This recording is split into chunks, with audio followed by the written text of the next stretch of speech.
So we are stopping the video for a moment.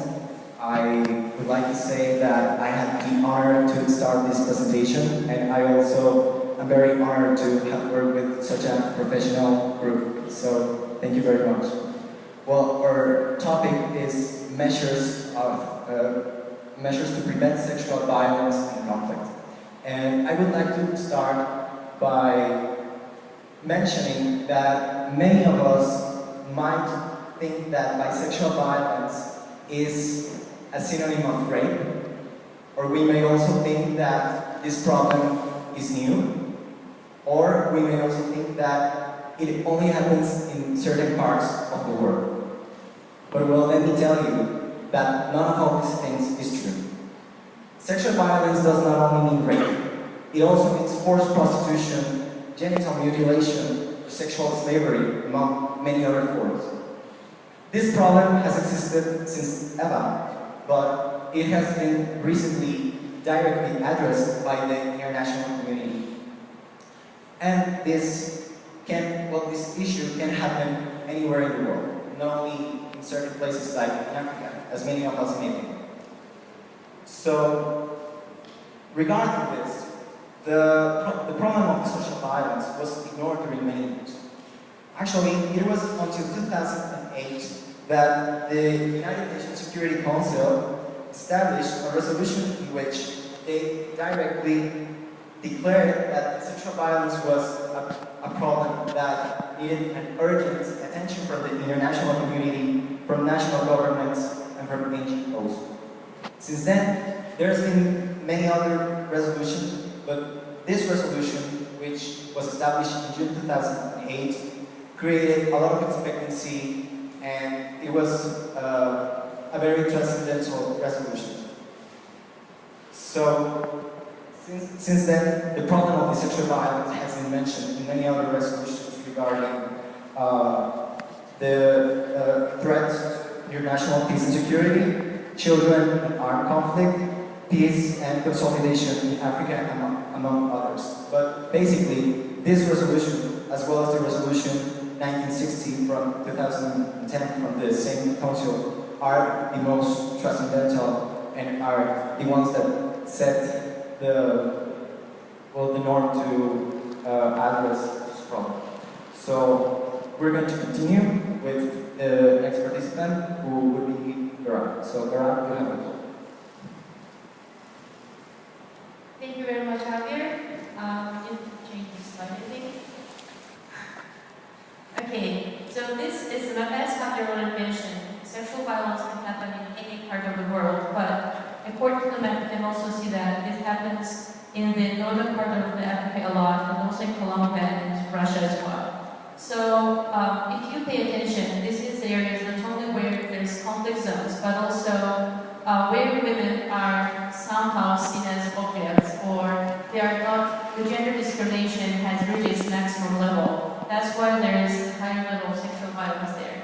But what is another sad fact is that even though we do have research and facts about the rates of how many men or women were sexually violated, the data is not accurate, because most of the people are afraid to confess that they were raped, because this is seen as social stigma or taboo in their regions. Let's say, for example, in Central Africa, the Republic of Central Africa, only 15% of the people who were sexually raped actually confess the facts. Or in another report about Sri Lanka, we can see that only 40 people were, like their families had enough means to pay for them, to bribe them and get them out of those camps where they could be victims of sexual violence. And 35 of those victims were actually forced to sign an agreement in the language they had no clue what they signed. They didn't understand the language, so they were forced to sign a confession saying that they were not sexual rape, and only after that they were set free. And most of them were trying to kill themselves before this organization found them and actually helped them out and helped them to confess, helped them to say what happened to them. So these facts are really horrifying and terrible, but fortunately there have been some organizations, including UN, that has done reforms on this, and my colleague Tanya will speak about that. Well, I'm going to talk about some measures that the United Nations have already done. First, well, the United Nations dispatched emergency reproductive health kits with supplies that are needed to address the consequences of infant sexual violence. Also, the United Nations and some governments are working together in order to empower the women in peace and security. This organization thinks that it is necessary to increase participation of women in all decision-making levels, I mean in national, regional, and international institutions, and also in mechanisms of prevention and resolution of conflicts. The United Nations established that this must be done to expand the role of contribution of the women in field-based operations and among military observers and civilian police. Why? Because this is going to promote that if a woman sees a police officer, a female police officer, they will feel more comfortable to ask for help or to report the sexual violence. Well, this is considered as a first step to end impunity, but unfortunately this is not working as planned. And well, we already talked about the resolutions, but you need to take in mind that the United Nations is not alone. It's not the only one that is trying to stop this sexual violence and conflict. And they're also mobilizing many organizations, individual activists, diplomats, politicians, and community leaders that have played the role to the historic advance of Security Council resolution, as Javier already said, 1820 or 1325. An example of a partial successful of the United Nations and the Security Resolution is the case of Christine Land. Christine Land is the first woman that is the commander of peacekeeping forces. Is 1 out of 17. So I think it's more, we need to do more. And well, the United Nations invites all member states to have a better coordination in many areas. For example, in legal reforms, in livelihood service, security sectors reforms. No, but this is not enough. We need to consider that these are just the first steps to achieve and to challenge this problem with a global vision and without making a distinction between men and women in sexual violence conflicts. Well, now I pass the word to my colleague Robert, who is going to talk about some measures to prevent sexual violence in conflict.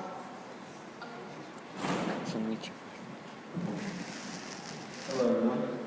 In order to represent my country well, I'm going to use a prompter to seal my speech. I'm going to start off with a quote. The greatest teachers are those who teach for all of eternity, not because they are the best at a particular subject, but rather because of their influence that lasts from generation to generation. This global community must also follow this same principle by using its influence to teach, not just its force. In order to prevent sexual violence during times of conflict, it will take global cooperation. The legislative bodies must create laws that are just, policies and regulations.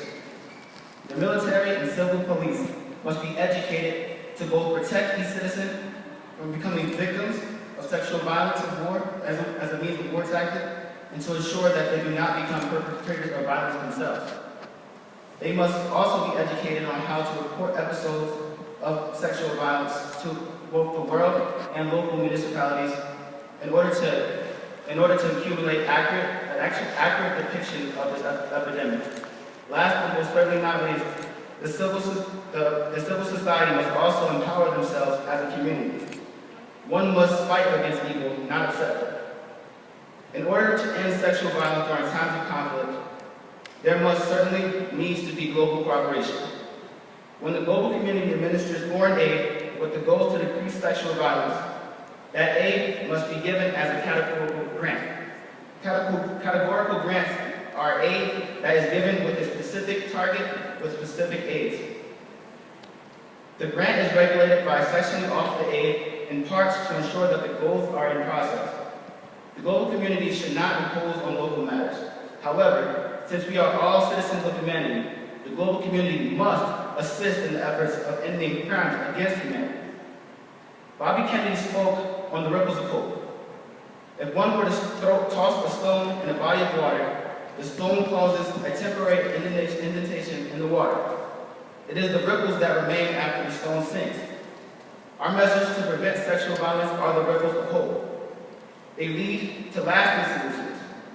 Just to illustrate, if we educate a young woman on the importance of her self-worth, how significant she is, help her build confidence through education, that young woman will grow in the belief that she is powerful, therefore leading for her to raise kids, sons, that will grow up to respect all and not become perpetrators of sexual rights violations.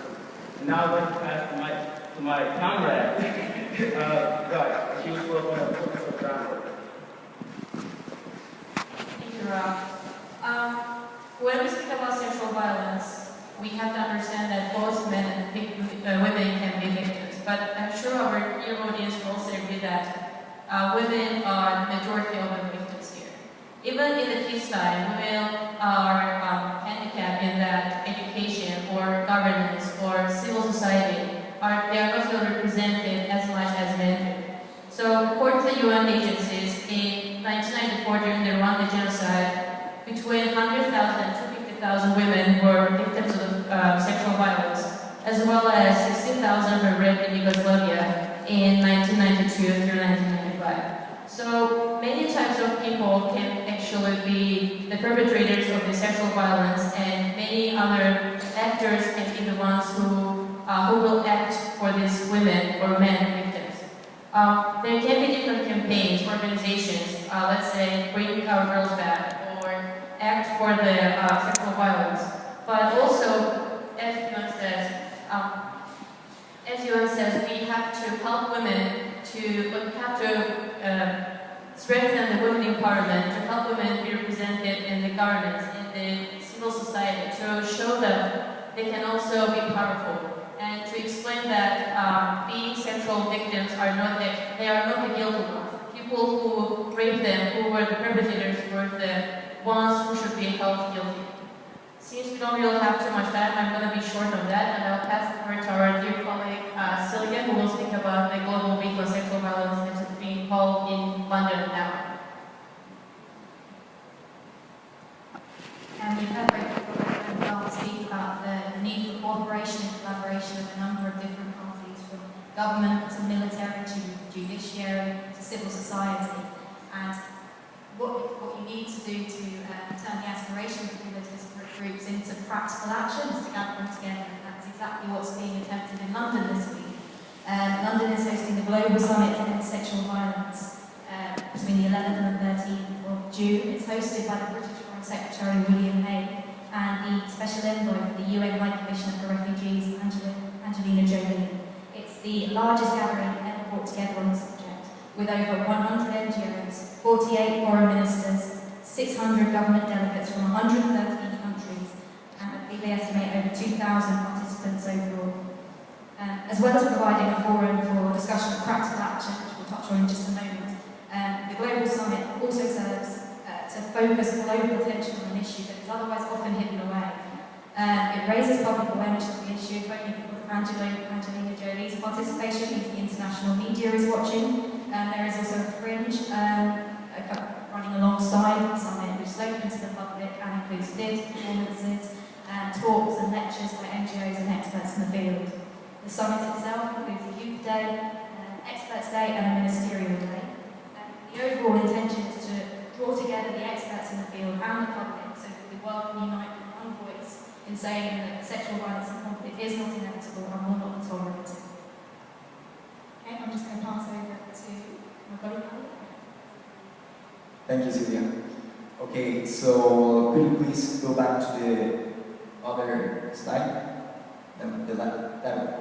Okay, so I'm going to talk a little bit about legal reforms that are needed in order to address this problem or problem.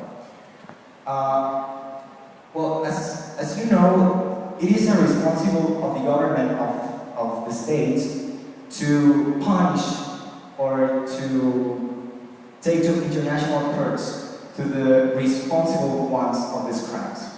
But sadly, many of these states are not strong enough or don't have the capacity to put this into action. So they need a lot of help from the international community.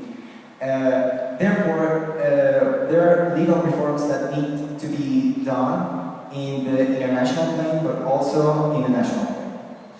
Because why haven't the last mentioned resolution shown the expected results or any results at all? Well, one of the theories that I have is that the problem